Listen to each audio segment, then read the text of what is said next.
Welcome to Kenton's videos. Enjoy the video. In this video, I will explain how to get rid of a flat tire warning on your Q50. First, let's ensure your tires are properly inflated. Begin by visually inspecting all 4 tires for any obvious damage or punctures. Next, use a reliable tire pressure gauge to accurately measure the PSI of each tire. Compare these readings to the recommended pressure, usually found on a sticker inside your driver's side door jamb, and adjust as needed. Once your tires are correctly inflated, it's time to reset the tire pressure monitoring system. Turn your Q50's ignition to the on position, but do not start the engine. Now, locate the TPMS reset button. It's typically found under the dashboard, near your steering column. Press and hold this button until the tire pressure warning light on your dashboard blinks 3 times, then release it.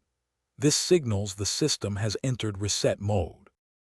After resetting, the system needs to recalibrate.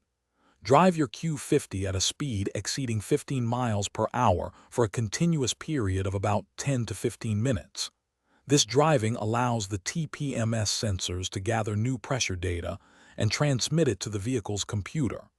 During this process, the system will relearn the correct tire pressures, and the flat tire warning light should extinguish itself automatically. If after following these steps, the flat tire warning light remains illuminated, it could indicate a more significant issue. It's possible that one or more of your TPMS sensors are faulty or have been damaged. In such cases, the sensor will need to be replaced. We recommend visiting a certified mechanic or dealership. They can perform a diagnostic scan to accurately identify the problem and replace any malfunctioning components. Thanks for watching. Consider subscribing if we helped you.